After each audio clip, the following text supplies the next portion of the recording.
मैं सवाल को थोड़ा सा पलट देता हूँ।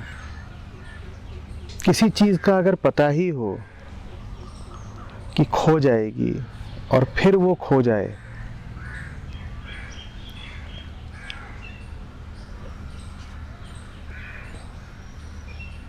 तो ज़्यादा बुरा लगता है, या किसी चीज़ के बारे में धारणा हो कि नहीं खोएगी फिर वो खो जाए तो ज़्यादा बुरा लगता है?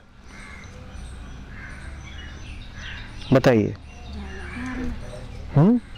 जहाँ लगता हो कि नहीं खोएगी और फिर खो जाए तो ज़्यादा झटका लगता है ना, ज़्यादा बुरा लग जाता है। तो चलिए अब आप बताइए, ऐसा क्या है जीवन में जो नहीं खोने वाला? क्योंकि असली खतरा वहाँ से है जिसको आप माने बैठे हैं कि नहीं खोने वाला। तभी तो आप प्रश्न पूछ रहे हैं कि किस चीज़ के खो जाने का डर लगता है, जैसे कि कोई विशिष्ट चीज़ हो जो खोएगी और बाकी सब कुछ खोने नहीं वाला। मैंने 10 चीज़ें पकड़ रखी हों और फिर मैं किसी से सवाल करूं कि बताओ मुझे किस चीज़ के खो जाने का डर है, तो बात जाहिर है। मैं सोच रहा हूं कि इस 10 में से 1 या 2 ही खोने वाली हैं और बाकी खोने नहीं वाली, है ना? मेरा ऐसा ही विचार है ना? तो मैं अपनी दृष्टि से बड़ा उपयोगी प्रश्न पूछ रहा हूं। मैं कह रहा हूं मेरे पास 10 चीजें हैं, बताइए इसमें से मुझे किसके खो जाने का डर लगता रहता है? मैं कह रहा हूं तुम्हें जिसके भी खो जाने का डर लगता रहता है वहां पर तुम कम खतरे में हो, क्योंकि कम से कम तुम्हें पता तो है कि वो चीज खो जाने वाली है। ज्यादा खतरा तुम्हें वहां है जहां तुम्हें लगता है कि कोई चीज नहीं खोने वाली। तो मैं तुम्हें आमंत्रित कर रहा हूं, तुम मुझे बताओ क्या है जो नहीं खोने वाला?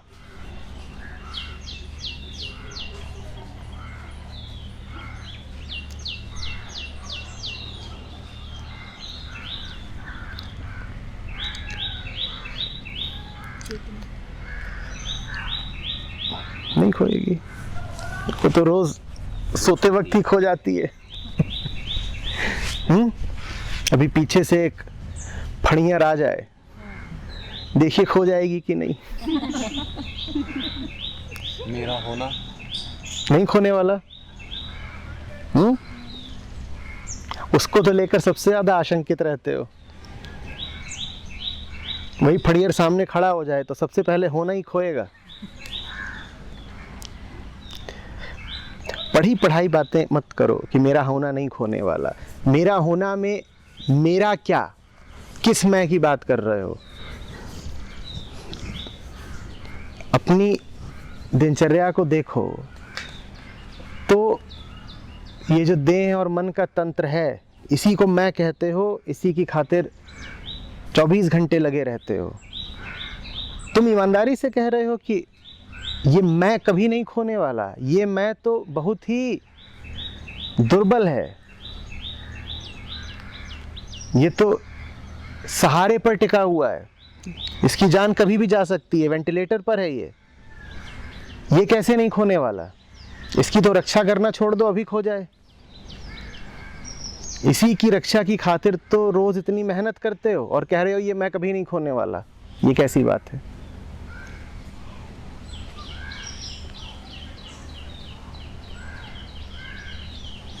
कुछ है जो कभी नहीं खोने वाला?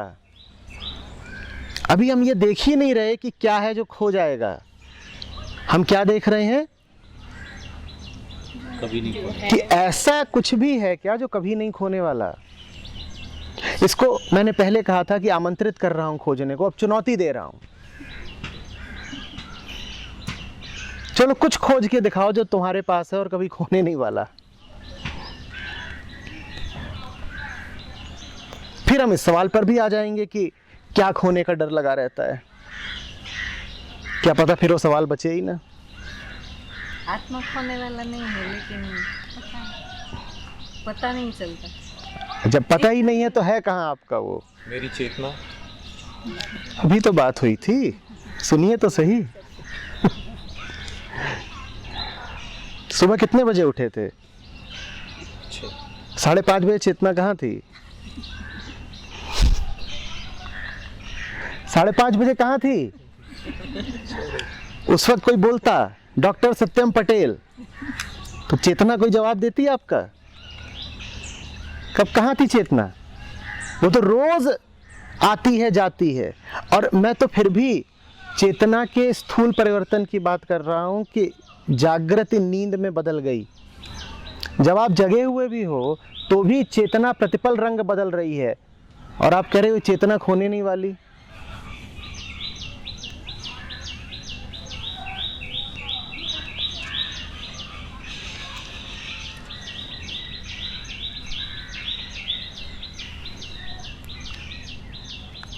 बताओ तो कुछ है ऐसा जो न खोए?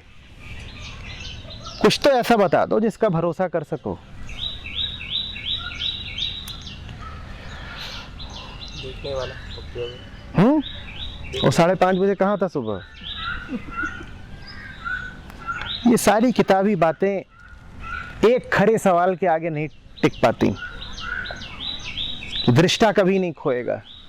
किसी किताब में पढ़ लिया, कहीं गुरुजी ने बता दिया कि तुम दृष्टा मात्र हो, साक्षी मात्र हो, और वो अमर होता है, वो कभी नहीं खोता। नींद में कौन कौन दृष्टा होता है भाई? खतरनाक लोग हैं, क्या पता हो नींद में भी देख रहे हो।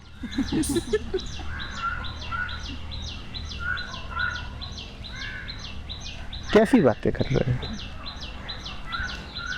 अंड बंड पढ़ लेने का यही परिणाम होता है कि जो सम्मुख व्यवहारिक बात होती है आदमी फिर उससे भी छूट जाता है।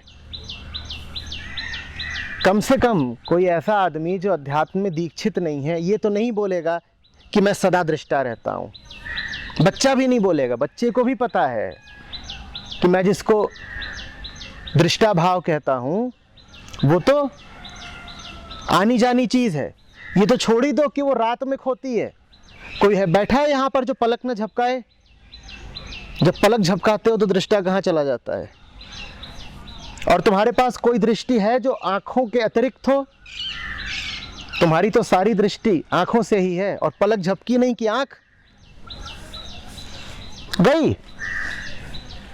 तो तुम्हारा दृष्टा तो हर मिनट 2 बार विलुप्त होता है, और ये बात बच्चा भी जानता है। पर पढ़ लिख जाओ तो ये बात भूल जाती है, क्योंकि गुरुजी बता गए हैं दृष्टा अमर है। तो हम दृष्टा हैं और हम अमर हैं। ठीक।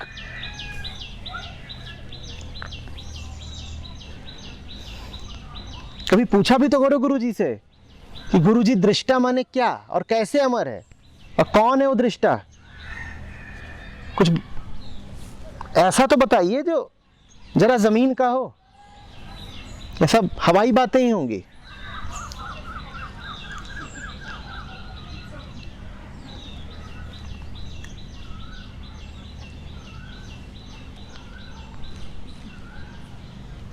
बताओ कुछ है तुम्हारे पास जो नहीं खोएगा?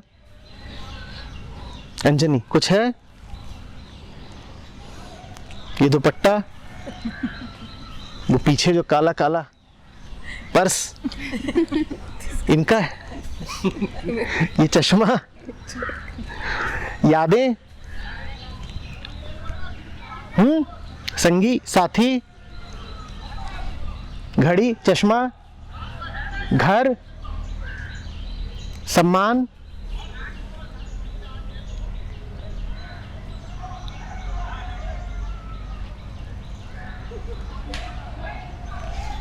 कुछ है जो नहीं खोएगा? खोज के निकालो, क्या पता कुछ मिल जाए ऐसा जो न खोता हो। सब कहते हैं कि हमने बहुत पूर्व जन्म में कुछ साधनाएं की है तो जन्मों जन्म हमारे साथ चलती है, ये हो सकता है? कल रात में क्या खाया था? मीट, दाल चावल। कितना कितने चावल खाए थे? कितने?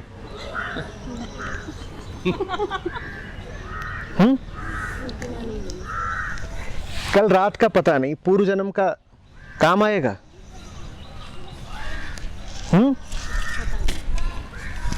कल रात का पता नहीं, पूर्व जन्म इतना महत्वपूर्ण हो गया। कर्म फल होते हैं। कोई कर्ता बना रहे तो उसके लिए कर्म फल होते हैं, वो भी कट जाते हैं। न कर्ता अमर है, न कर्म फल अमर है।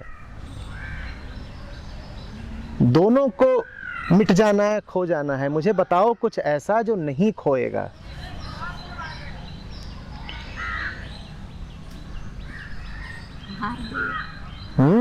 हार गए। तो ये तो अजीब बात है। जिसका सब कुछ खो जाने के लिए तैयार खड़ा है, प्रतिपल खो ही रहा है, वो मुझसे पूछ रहा है बताओ मुझे क्या खो जाने का डर है। मैं पलट के तुमसे पूछ रहा हूं, बताओ तुम्हें क्या बचा लेने का भरोसा है।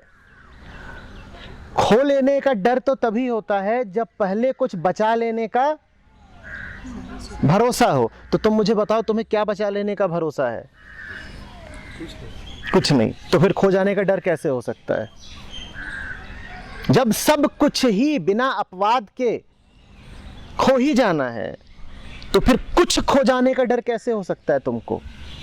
कुछ खो जाने की बात तो मैं दोहरा रहा हूं, वही करेगा जिसे बहुत कुछ बचा लेने का भरोसा हो। तुम्हें क्या बचा लेने का भरोसा है? सब कुछ तो खो जाने के लिए तैयार खड़ा है, खो ही रहा है। मुक्त हो तुम, इसी को मुक्ति कहते हैं। एक बार तय हो गया कि सब खोना है, कुछ बचाया जा नहीं सकता, तुम मुक्त हो गए। अब कोई झंझट बचा नहीं।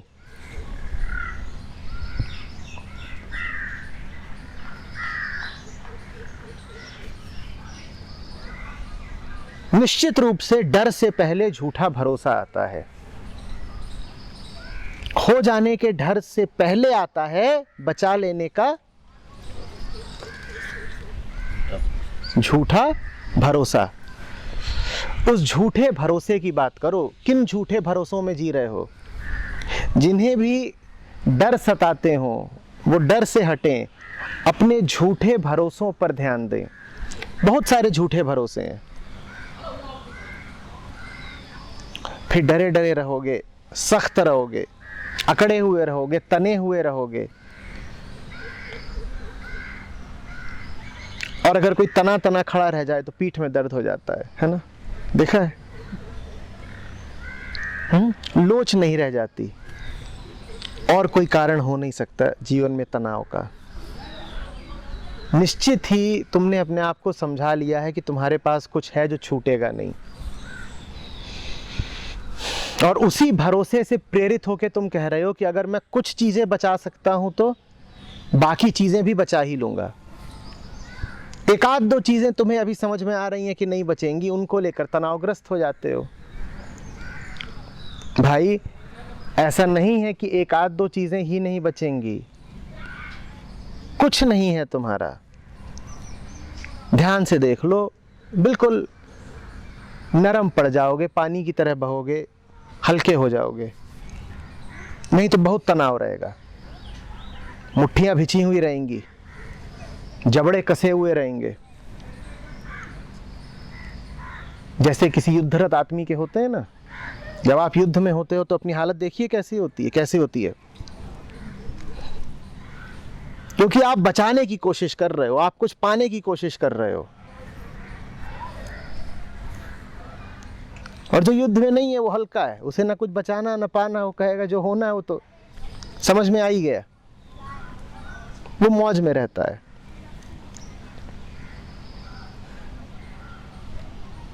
नहीं तो पूरा तंत्र एक गहरे तनाव में जीता है।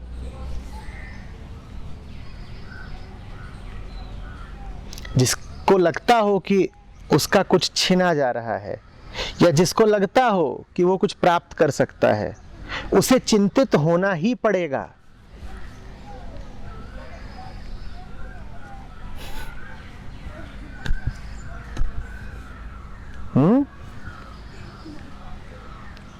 तुम्हारी भी चिंता का, तनाव का और सख्ती का और कोई कारण नहीं, यही है। कहीं पर झूठा भरोसा बैठा लिया है, और झूठे भरोसों से अहंता को बड़ा पोषण मिलता है, क्योंकि वो खुद झूठी है। झूठे के घर झूठा आया।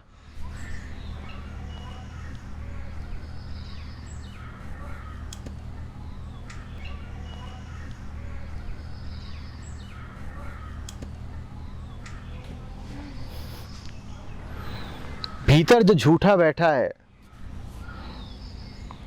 उसको बचाए रखने के लिए, उसका पोषण करने के लिए हमें बाहर बड़े झूठ तैयार करने पड़ते हैं।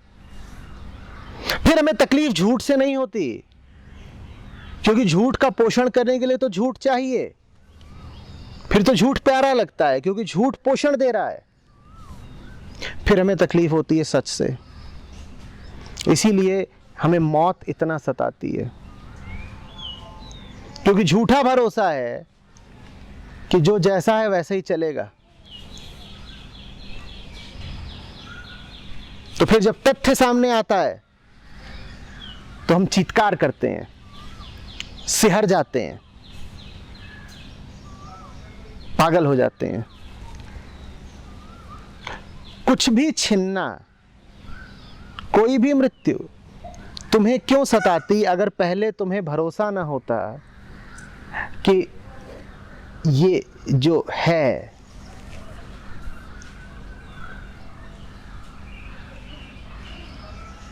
जगत सारा चिर है, अमर है।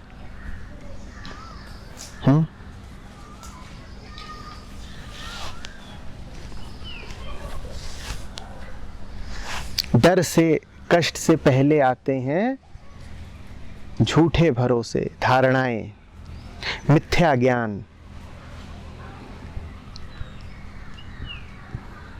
कहीं पढ़ लिया कि आत्मा अमर है और सोचने लग गए कि मैं अमर हूं,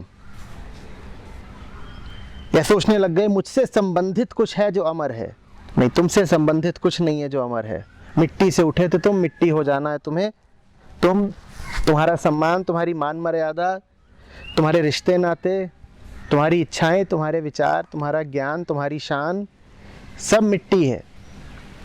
और जो अमर है वो तुमसे संबंधित नहीं है,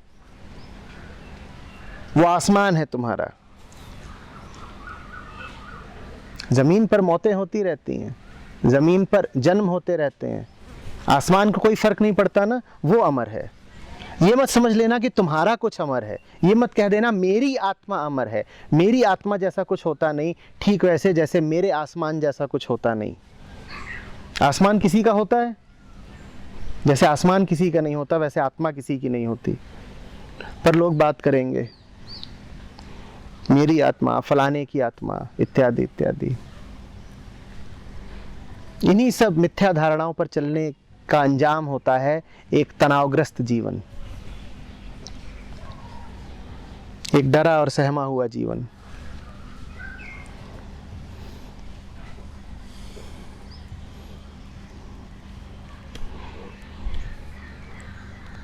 जो जाता हो उसको गया मान लो, फिर देखो कैसी मौज आती है।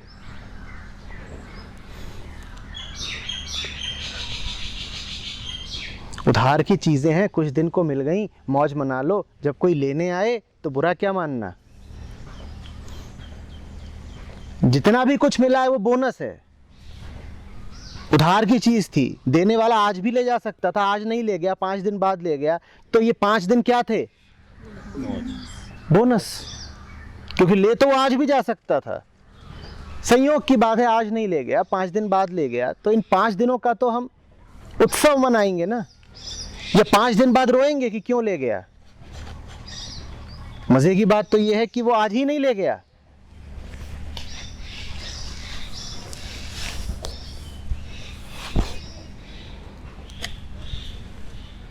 किसी की चीज है तुम्हारे पास पड़ी हुई है, वो कभी भी आ सकता है ना वापस मांगने। जब तक नहीं आ रहा वापस मांगने, मौज मना लो।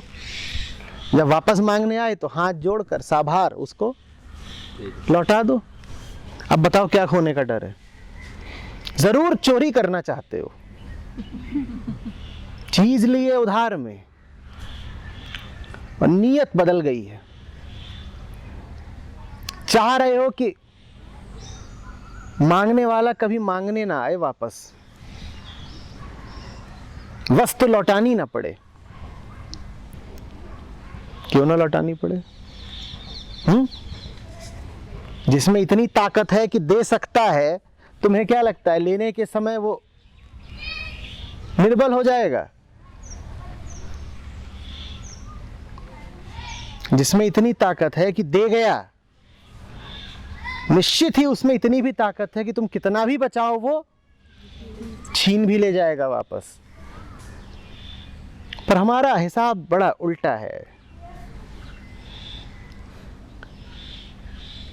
जन्म हम चाहते हैं, मृत्यु नहीं। जन्म तुम्हारे चाहने से हुआ था, उसकी मौज थी, तुम्हारा जन्म हो गया। उसकी मौज होगी तो तुम्हें वापस भी खींच लेगा।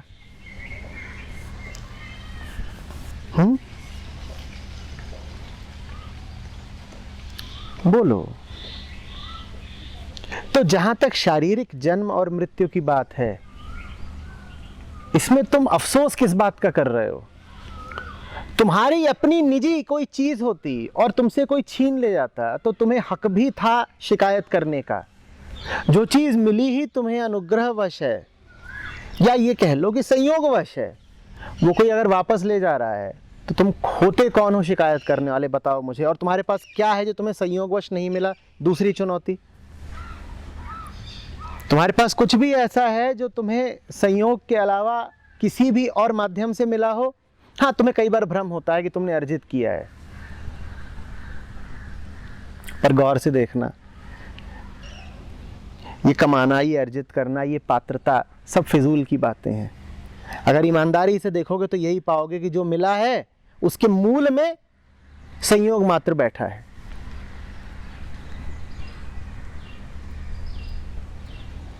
जिसने संयोग से दे दिया वही संयोग से छीन भी लेगा। तुम क्यों परेशान हो रहे हो? तुम्हारी हकदारी कहां से आ गई? चीज तुम्हारी है कहां कि तुमसे छीनेगी? ये एक दृष्टि होती है, ये एक तरीका होता है, एक एटीट्यूड होता है अपने आप को देखने का, अपने से संबंधित संसार को, वस्तुओं को, रिश्तों को देखने का। सदा सतर्क रहना होता है। भीतर का चोर तो लालायित है ये कह देने के लिए कि उधार की चीज उधार की नहीं है, तुम्हारी अपनी है। तो भीतर का चोर बार बार सर उठाएगा, वो तुम्हें यही कहेगा, अरे अपना माल है, लौटाना नहीं है। पराये माल को अपना मत बोलो, और तुम्हारा जो कुछ भी है वो पराया माल ही है। नीयत खोटी मत करो।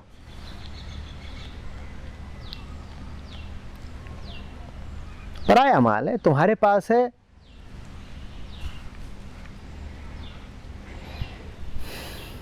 बात समझ में आ रही है? अब आगे बढ़ो इस पर। बच्चे का पैदा होना ही एक झूठे भरोसे के साथ होता है। मैं माँ बाप की बात नहीं कर रहा कि उन्हें झूठा भरोसा होता है, मैं कह रहा हूं बच्चा जहां पैदा हुआ तहां उसे एक झूठा भरोसा आ ही जाता है। क्या?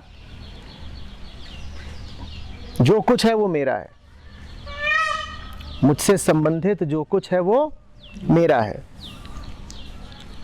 जब कुछ तुम्हारा होता है तो उसकी देखभाल की जिम्मेदारी भी तुम्हारी। जब तुम ही अपने होते हो तो स्वयं की रक्षा की जिम्मेदारी भी तुम्हारी। इसी को कहते हैं कर्ता भाव। क्या कहते हैं इसको? कर्ता भाव। तो जो बच्चा पैदा हुआ है, भले वो 1 घंटे का हो, तब भी उसमें कर्ता भाव होता ही होता है। तो हम पैदा ही बड़े झूठे भरोसे के साथ हो जाते हैं। हमें लगता है कि हम अपने भरोसे हैं। छोटा बच्चा होता है, लोग कहते हैं कि वो माँ के भरोसे होता है। नहीं, तुम उसकी भावना को देखो, वो भी यही सोच रहा है मैं अपने भरोसे हूं।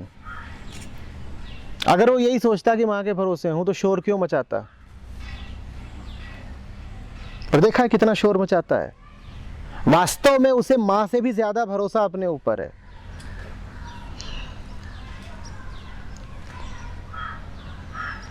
हम पैदा ही ऐसे होते हैं।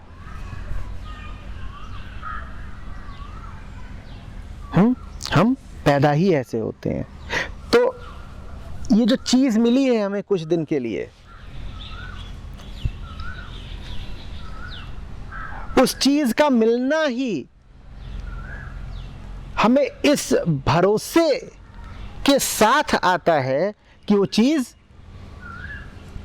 हमारी है। समझो, सर्वप्रथम तुम्हें क्या मिला है? कुछ भी और मिला हो, कपड़े मिले हो, उससे पहले तुम्हें क्या मिली है? देह। संसार मिला हो, उससे पहले क्या मिला है? शरीर, स्वयं का भाव। स्वयं का भाव होता है तभी तो संसार दिखाई देता है ना। तो तुम्हें और कुछ भी बाद में मिला है, सर्वप्रथम ये भाव मिला है कि ये चीज मेरी है। ये चीज है कुछ दिनों की।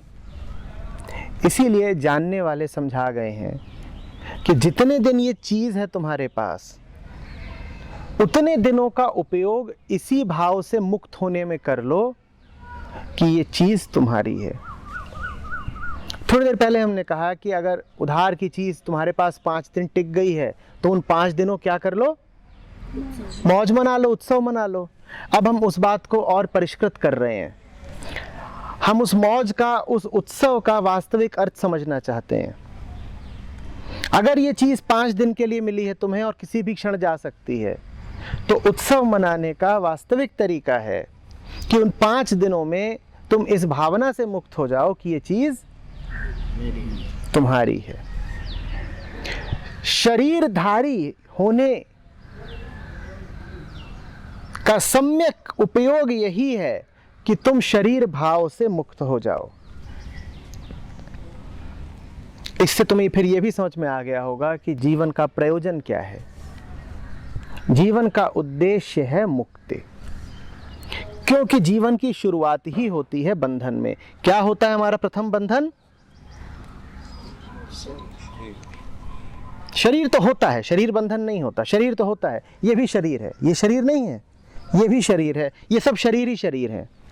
बंधन क्या होता है? कि ये शरीर मेरा है। शरीर का होना बंधन नहीं होता। संत भी तो शरीर रख के चलते हैं पर बंधे नहीं होते उससे। शरीर है, इसमें कोई बुराई नहीं, शरीर है। बंधन है ये धारणा रखना कि शरीर मेरा है। तो इस धारणा के साथ हमने कहा कि बच्चा भी पैदा होता है। तो अब हम कह रहे हैं कि अगर 5 दिनों का शरीर है तो उन 5 दिनों का उपयोग यही है कि इस बंधन से, इस धारणा से आज़ाद हो जाओ कि कुछ भी तुम्हारा है।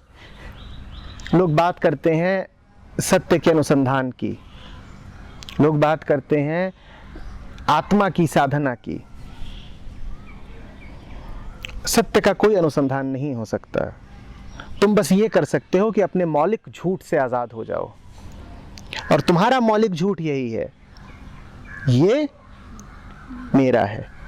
5 दिन के जीवन का उचित उपयोग यही है कि तुम अपने झूठे भरोसों से मुक्त हो जाओ। हरी बात समझ में?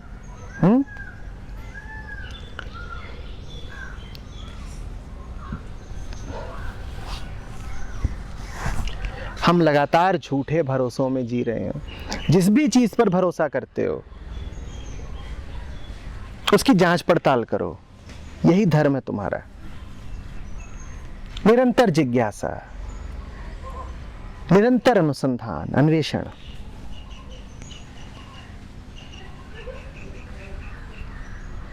धर्म और कोई चीज नहीं होती। किसी बात पर यूं ही यकीन कर लेना धर्म नहीं कहलाता। धर्म आस्था नहीं है, धर्म विश्वास नहीं है।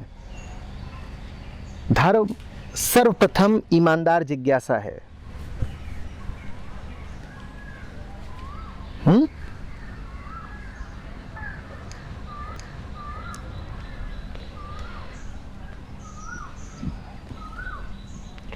और रोने को तुम रो किसी भी बात पर सकते हो। धारणा बिठाने की देर है। आसमान के बादल देख रहे हो, यही आधे घंटे लेट जाओ आसमान की ओर मुंह करके और अपने आप को यकीन दिला दो कि वो बादल मेरे हैं। थोड़ी देर में जब बादल छट जाएंगे तो तुम बरसने लगोगे। हाय मेरा बादल, मुझसे छूट गया, बिछुड़ गया। वो तुम्हारा था कहां जो छूट गया, बिछुड़ गया? काहे रोते हो? लेकिन आदमी का ऐसा है कि वो जिस भी चीज पर यकीन बिठाना चाहे बिठा सकता है। तुम कोशिश करके देख लो, अभी प्रयोग कर लेना। घास हरी है, लेट जाओ, आसमान की ओर मुंह करो और अपने अपने बादल चुन लो। नाम भी दे लो उनको, मिट्ठू, कुक्कू।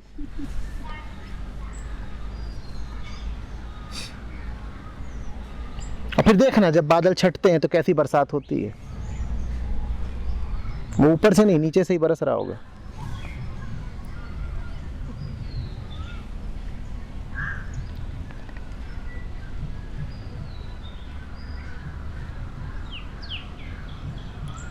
नियत में खोट ना हो तो दुख नहीं मिल सकता। पराया माल हड़पने की नियत ही तुम्हें दुख देती है।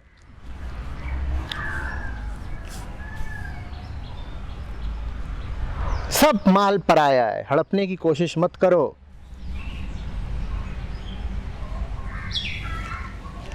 और अजीब लोग हैं हम।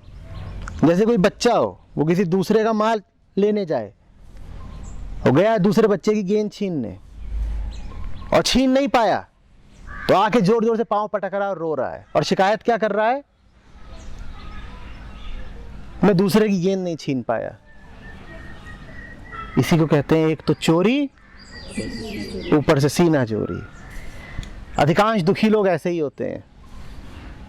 वो ऐसी चीज के खोने का दुख मना रहे हैं और शिकायत कर रहे हैं जो चीज उनकी थी ही नहीं।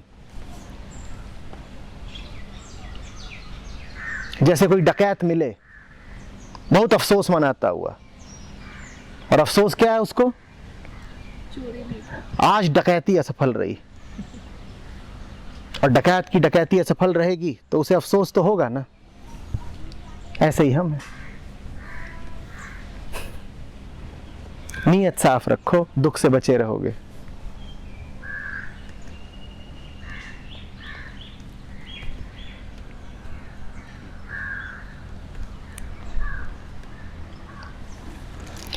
पराये माल का लालच करते करते और पराये माल की ही रक्षा करने में जीवन सारा व्यर्थ हो जाता है, ऊर्जा सारी बह जाती है, और जो सार्थक काम हो सकता था वो नहीं हो पाता। ये जीवन का अपव्यय हो गया कि नहीं? बोलो। थोड़ी देर पहले हमने बात करी थी कि जीवन का एकमात्र सम्यक उद्देश्य क्या हो सकता है, अभी करी ना। अब अगर गलत उद्देश्य में ही तुमने जीवन के ये चंद साल गुजार दिए तो जो असली काम था जिंदगी का वो क्या हो पाएगा? लो,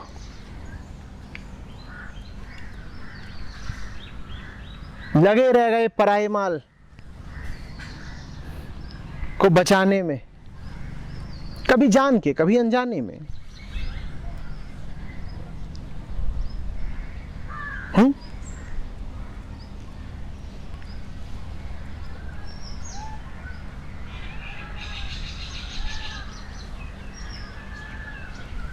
और जो अपना काम था उस पर ध्यान ही नहीं गया।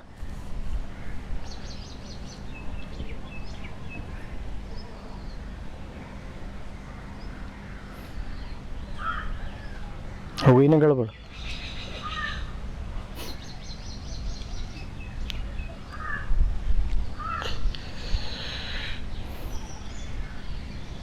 जैसे डॉक्टर साहब MBBS एंट्रेंस का एग्जाम देने गए हों,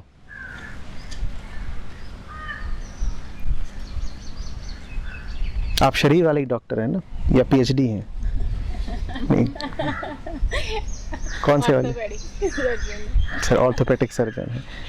तो MBBS एंट्रेंस दिया है, गए हैं MBBS एंट्रेंस देने। प्रतियोगी परीक्षा होती है भाई दाखिले के लिए, और अपनी जगह दूसरे का पर्चा भर के आ गए। पराया काम कर आए, अपना काम छूट गया। अब दाखिला भी किसको मिलेगा? कम से कम आपको तो नहीं मिलेगा। अपनी शीट भरनी होती है, दूसरे की नहीं। अब आप बताइए अपनी ज़िंदगी को देखकर आप किसका काम कर रहे हैं? जो काम कर रहे हैं क्या वास्तव में आपका है?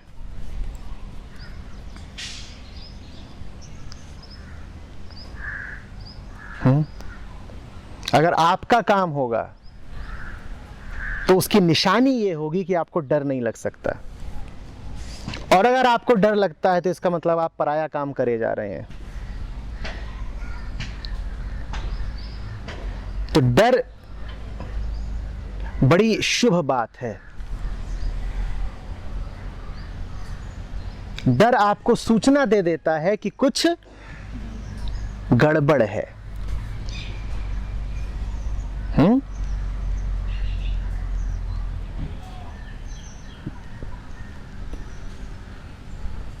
जो लोग डर में जीते हों, जिन्हें बार बार शक, संदेह, भय उठता हो, वो साफ समझ लें कि कोई उनकी मदद करने के लिए उनको सूचना दे रहा है कि कुछ गड़बड़ है, वरना डर नहीं लग सकता था। आदमी का स्वभाव नहीं है डर।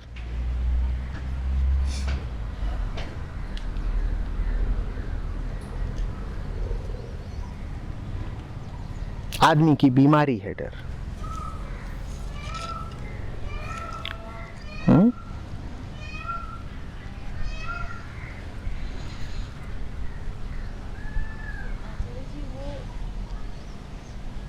गड़बड़ है वो कहाँ है, बाहर या अंदर?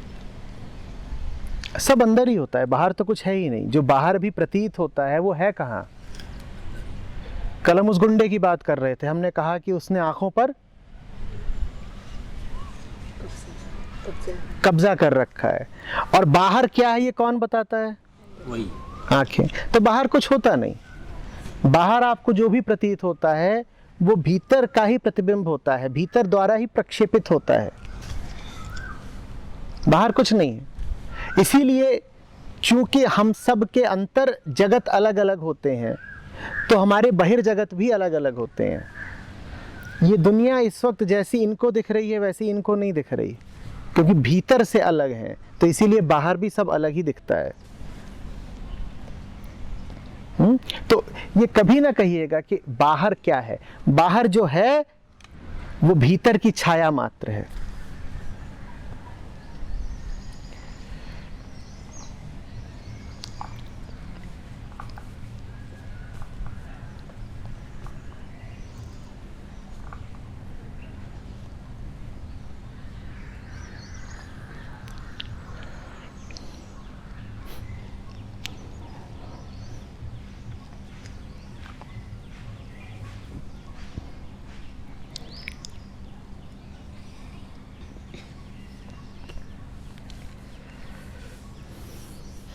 शुरू में बुरा लगता है इस बात से रूबरू होना कि ये सब छिन जाएगा,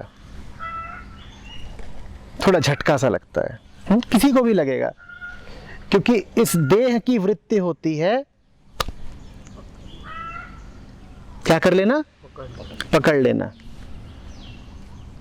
बच्चा होता है छोटा सा, 10 दिन का बच्चा होगा, उसको ऐसे उंगली उसके करीब ले जाओ, तुरंत क्या करता है? पकड़ ले। हम ऐसे पैदा होते हैं। अब जितनी बड़ी आपकी उंगली है उतनी बड़ी कुल उसकी हथेली होती है, और वो जान पूरी लगा के उंगली ऐसे पकड़ लेगा।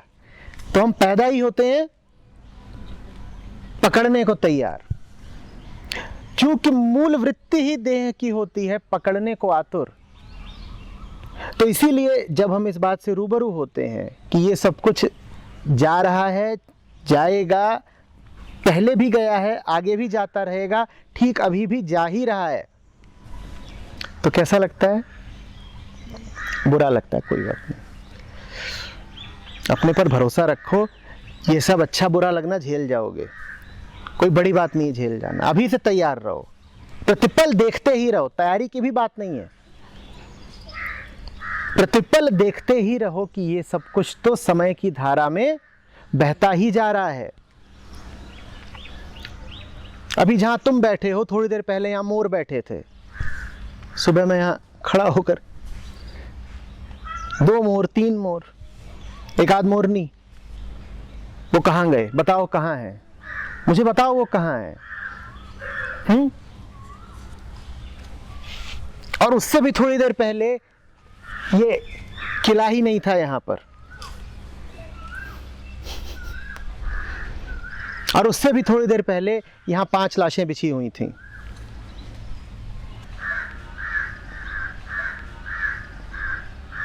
इतना पुराना है ये ब्रह्मांड, इतनी पुरानी है ये धरती कि धरती का रंच मात्र भी स्थान नहीं है जहां पर कभी कोई लाश न गिरी हो। कभी यहां पर लाशें बिछी हुई थी, आदमियों की नहीं तो जानवरों की।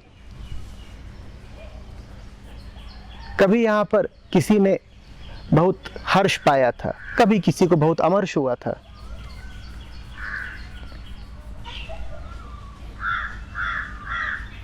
कभी यहां पर किसी जोड़े ने प्रेम मनाया था,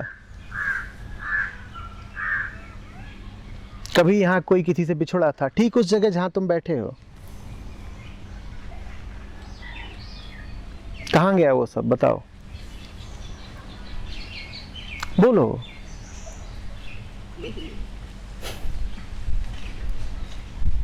हवा है, बह रही है, बह रही है, जब तक बहे तब तक ठीक, बढ़िया। ये थोड़ी कहोगे कि बहती रहे, ऐसे ही बहती रहे, कभी इधर को बहती कभी उधर को बहती है, बह जाती है या रुकती है क्या? बोलो।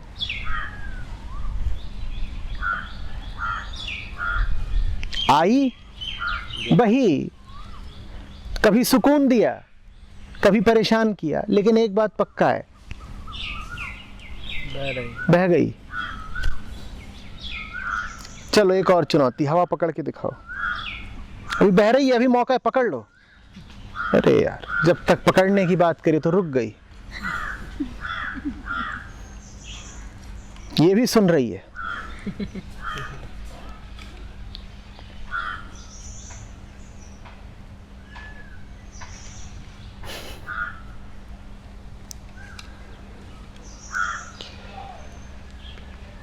कल आप पूछ रहे थे पैसिव जीवन के बारे में।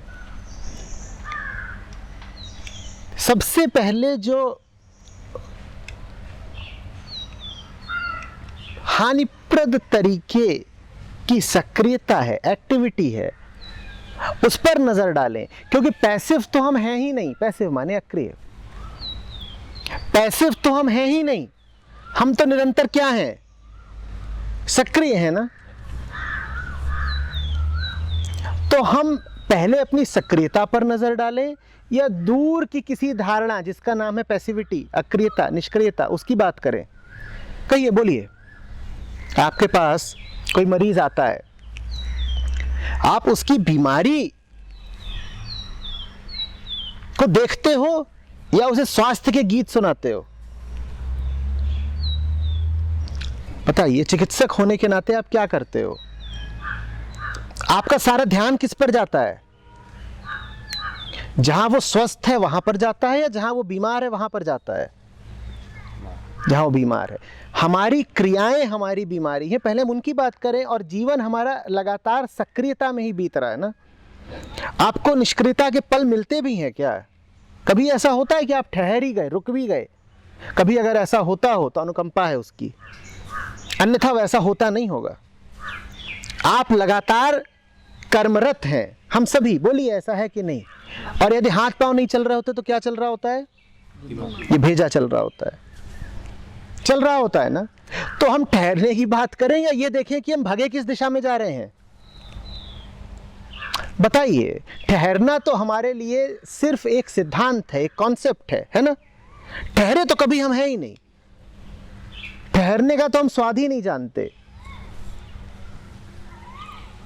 तो हम उसकी बात करेंगे ना जो हमारी वर्तमान स्थिति है, ईमानदारी से। और हमारी अभी वर्तमान स्थिति क्या है?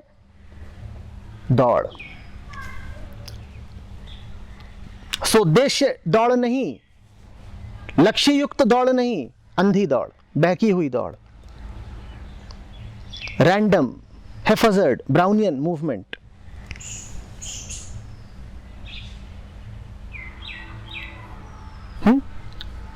इधर को चले इससे टकराए तो इधर को मुड़ गए, इधर को चले इससे टकराए तो इधर को मुड़ गए, इधर को आए इससे टकराए तो इधर को मुड़ गए। चल बहुत रहे, पहुंचते कहीं नहीं।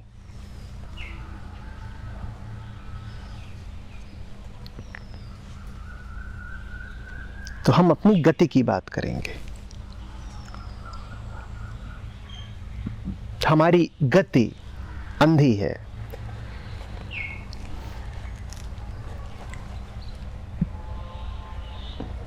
हमारी गति के मूल में एक झूठ है।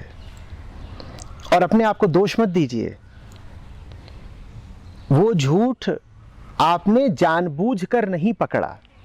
कल आप कॉन्शियस अनकॉन्शियस इत्यादि भी कह रहे थे, वो झूठ आपके गहरे अनकॉन्शियस में बैठा हुआ है। मैं आपको कह रहा हूं कि वो झूठ आपकी मूल वृत्ति है। याद है ना वो बच्चा जो उंगली पकड़ता है, उसको किसी ने सिखाया नहीं उंगली पकड़ना। तो अपने आप को दोष मत दीजिए कि मैं क्यों पकड़ता हूं। पैदा हुए हैं तो पकड़ेंगे।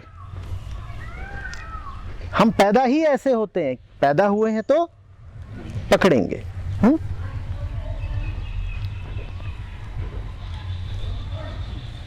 तो ग्लानि मत धारण करिएगा, वैसे ही बहुत धारण कर रखा है कि 70 से उठ करके बड़ी ग्लानि हो गई कि अरे मैं तो चोर हूं, अरे मैं तो झूठा हूं, अरे मैं तो पराया माल हड़पना चाहता हूं, अरे मेरी तो नीयत में खोट है। 10 बातें अपने बारे में और तैयार कर ली।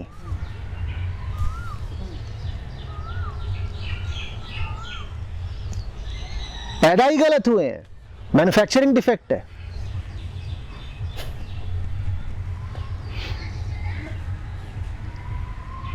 और कुछ हुए हैं जानने वाले जो कहते हैं गलत ही पैदा होता है। मैं कह रहा हूं पैदा ही गलत हुए हैं। उन्होंने जरा और आगे की बात कह दी। वो कहते हैं गलत ही पैदा होता है, जो सही होता है वो पैदा ही नहीं होता।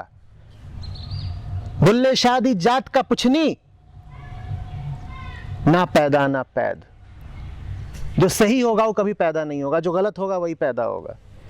सही का ना जन्म है ना मृत्यु है।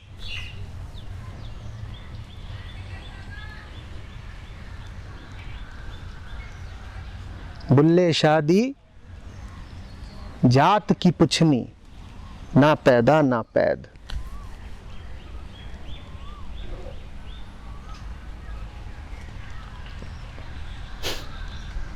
काय को पैदा हुए? तुम्हारी कोई गलती है? सीधे जवाब दोगे, हमसे क्यों पूछ रहे हो? हमारी क्या गलती है? वास्तव में तुम्हारी कोई गलती नहीं है। कम से कम चैतन्य तल पर तुमने निर्णय नहीं किया था कि तुम पैदा होगे। हाँ, कोई बहुत बहुत बहुत गहरा अवचेतन हो तो अलग बात है, पर वो जो बहुत गहरा अंधेरा होता है मन का, वो व्यक्तिगत नहीं होता, वो तुम्हारा नहीं है, वो साझा है। तो तुम ये नहीं कह सकते कि वो तुम्हारा निजी अंधेरा है। अगर निजी होता तो तुम्हारा दोष होता। वो सबका है। अंधेरे के उस तल पर हम सब एक हैं। जैसे हम सब कहते हैं ना कि आत्मा एक है। आत्मा एक नहीं होती, आत्मा शून्य होती है। आत्मा होती ही नहीं है। आत्मा को एक नहीं कहा गया है, आत्मा को अद्वैत कहा गया है। आत्मा एक नहीं होती, अद्वैत होती है। और अद्वैत का मतलब एक नहीं होता, अद्वैत का मतलब होता है एक भी नहीं। दो नहीं, दो नहीं माने एक नहीं, क्योंकि एक होता तो दूजा होता। अद्वैत का अर्थ होता है दो नहीं, और दो नहीं माने एक नहीं, और एक भी नहीं तो शून्य।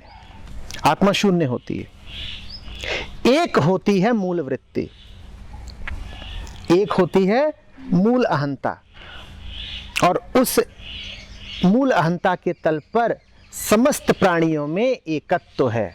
हम सब एक हैं, क्योंकि हम सब की मूल वृत्ति एक ही होती है। जानते हो, तमाम स्तनधारियों के गर्भ में शिशु होते हैं। जब शिशु बिल्कुल ही छोटे होते हैं, मान लो हफ्ते भर के गर्भ में है भ्रूण, हफ्ते भर का, वो एक से ही दिखते हैं। चाहे खरगोश का हो, आदमी का हो, मोर का हो, गाय का हो, वो करीब करीब एक से दिखते हैं।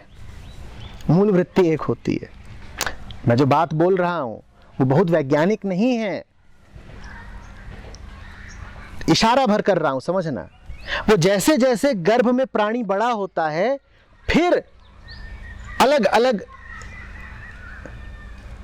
प्रकार आकार दिखाई देने लगते हैं। फिर अलग अलग प्रजातियां अलग अलग रूप ग्रहण करने लगती हैं, लेकिन शुरुआत में वो सब एक से दिखते हैं बिल्कुल।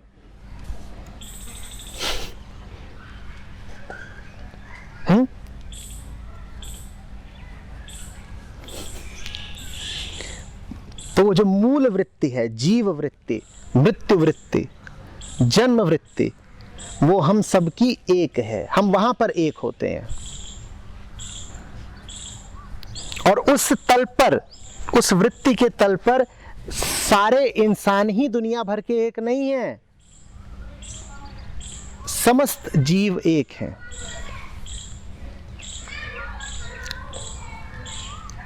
समस्त जीव।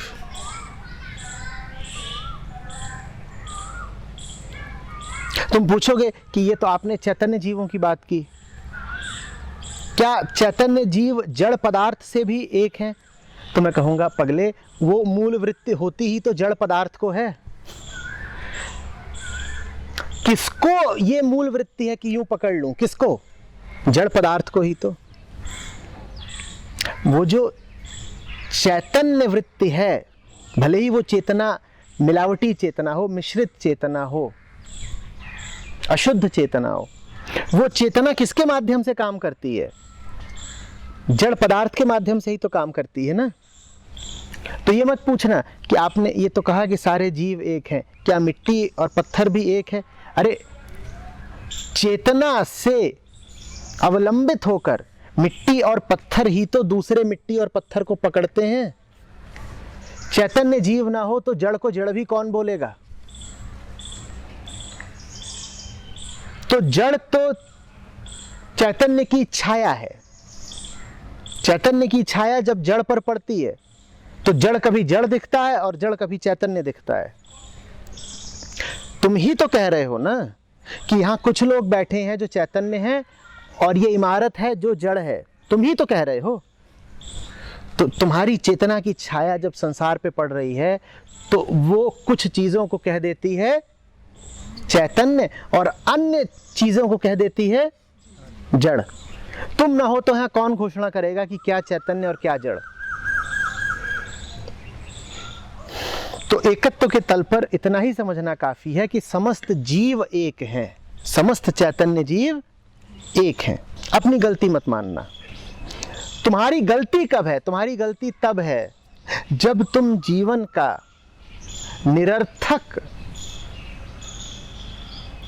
अपव्यय कर दो, उपयोग की जगह दुरुपयोग कर दो।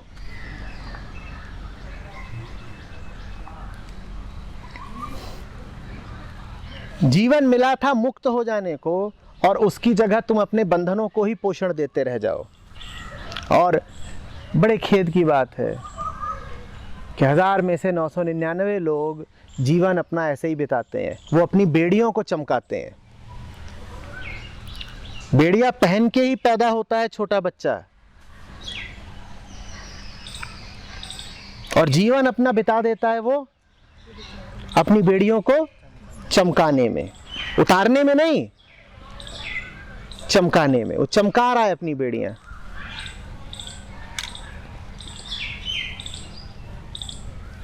अब बताओ, इससे बड़ा कोई नाश हो सकता है? छोटा मोटा नाश हो जाए तो तुम कह देते हो वेस्टेज, तुम कह देते हो दुरुपयोग है। और इतने बड़े बड़े नाश हो रहे हैं और हमें कोई फर्क ही नहीं पड़ता। सबसे बड़ा नाश क्या है? जीवन का नाश, जो तुम्हें समय मिला है उसका नाश। और याद रखना, समय है पराया, उधार का। जिसका है वो कभी भी ले जा सकता है। वो उसको ले जाए वापस, उससे पहले तुम उसका कुछ उपयोग कर लो भाई। थोड़ी जल्दी दिखाओ, थोड़े तत्पर हो जाओ। आत्मा अमर होगी, तुम अमर नहीं हो। मृत्यु कभी भी आ सकती है, आ ही रही है। बीता पल लौट कर नहीं आता। काहे में समय बिता रहे हो? ये जो तुम कर रहे हो ये साथ जाएगा?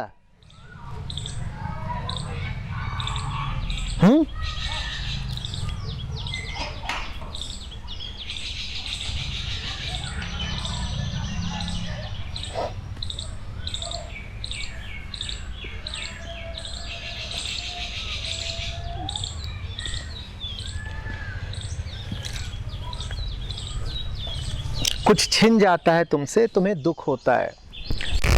अब समझना एक बात कि दुख का कारण ये नहीं है कि कुछ छिन गया। दुख तो छिनते वक्त सिर्फ प्रकट हो जाता है। दुख का कारण है कि जो छिना तुमने उसके साथ आसक्ति करी और जिस पर ध्यान देना चाहिए था उसकी उपेक्षा करी।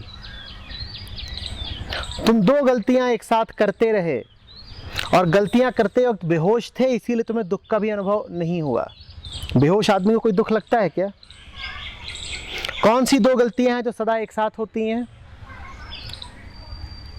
गलत वस्तु से आसक्ति और सद वस्तु की उपेक्षा। जिस पर ध्यान देना था उस पर ध्यान दिया नहीं, और जो उपेक्षा योग्य था उस पर ध्यान भी दिया, उस पर निवेश भी किया, उसको समय देते रहे, संसाधन देते रहे। ये दो गलतियां एक साथ हम करते रहे। इन दो गलतियों का फल तो तभी मिल रहा था जब गलतियां कर रहे थे, पर वो फल प्रतीत नहीं हो रहा था। क्यों? क्योंकि गलतियां बेहोशी में हो रही थी और बेहोश आदमी को कोई फल पता चलता नहीं। फिर अचानक झटका लगा। कैसे लगा झटका? जिस पर ध्यान दिए जा रहे थे, जिसका पालन पोषण किए जा रहे थे, जिससे आसक्ति थी, जिसको अपना माने जा रहे थे, वो छिन गया। जब वो छिन गया तो हम जोर से चिल्लाए, बिलखने लग गए कि हमारे साथ कुछ बुरा हो गया। तुम्हारे साथ उस पल थोड़ी ही बुरा हुआ है जब कुछ तुमसे छिना। तुम्हारे साथ बुरा निरंतर हो रहा था जब तुम उससे आसक्त थे जिससे तुम्हें आसक्त होना नहीं चाहिए था, और जब तुम उसकी अवहेलना कर रहे थे जो पूजनीय था। सोचो तो सही ना, मुझे यदि ये रुमाल बहुत प्यारी हो जाए और मेरा पूरा जीवन इसी की छत्र छाया में बीतने लगे, मैं कहूं यही नाथ है मेरा, यही सब कुछ है मेरा, तो जिस दिन ये रुमाल छिनेगी मैं कहूंगा मैं अनाथ हो गया। गलती उस दिन नहीं हुई है जिस दिन ये रुमाल छिनी, गलती उस दिन हुई थी जिस दिन आपने इसको नाथ बना लिया था। कोई रुमाल नाथ नहीं होती, कोई व्यक्ति नाथ नहीं होता, भले ही वो पिता हो या कोई भी हो। मूल भूल तब हो रही थी जब आप किसी व्यक्ति को नाथ बनाए बैठे थे। कोई व्यक्ति नाथ नहीं होता, नाथ ही नाथ होता है। व्यक्ति को नाथ बना लिया तो असली नाथ को भूल जाएंगे। फिर जब व्यक्ति छिनेगा तो ऐसा लगेगा कि हम तो अनाथ हो गए। अनाथ ना आप थे, ना हुए हैं, ना कोई अनाथ हो सकता है। बात बस इतनी सी है कि असली नाथ को आप भुलाए बैठे हैं। रुमाल, आदमी का क्या भरोसा, कहीं भी जाकर के दिल लगा ले। अब रुमाल से दिल लग गया। ये वृत्ति भी छोटे बच्चे के साथ ही शुरू हो जाती है। मां ना मिले उसे तो अंगूठा चूसना शुरू कर देता है, कहीं भी दिल लगा लेता है। देखा है? और उसे दूध चाहिए, मां मिल नहीं रही है तो क्या करेगा? तो अंगूठा ही चूसना शुरू कर देगा। वैसे ही नाथ नहीं तो रुमाल ही सही, रुमाल को ही पूजना शुरू कर दो। हाथ के अंगूठे से अगर ऊब जाए तो फिर वो पांव का अंगूठा चूसता है। देखा है वो क्या कर रहा है? ये अपने आप को धोखा दे रहा है। वो ये वृत्ति भी हम लेकर के पैदा होते हैं स्वयं को धोखे में रखने की, कि असली चीज नहीं मिली तो नकली से काम चलाओ रे। देखा है ना, जिनका प्रेम टूट जाता है वो शराब में डूब जाते हैं, कहते हैं असली चीज नहीं मिली तो नकली से काम चलाओ। प्रेम नशा होता, प्रेम का नशा नहीं मिला तो बोतल का नशा सही।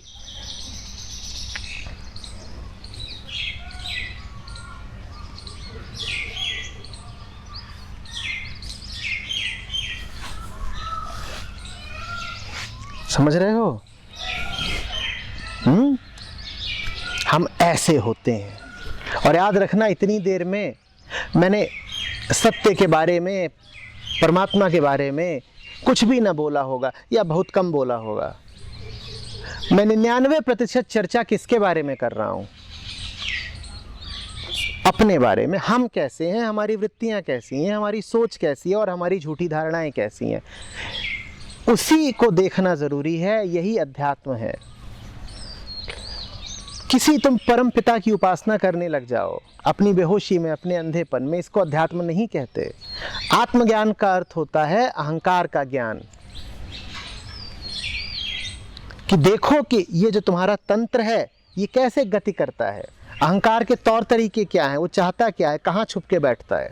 यही अध्यात्म है, यही आत्मज्ञान है। आत्मा का कोई ज्ञान नहीं होता। आत्मा अज्ञेय है, वो ज्ञान से परे है। ज्ञान मात्र अहंकार का हो सकता है।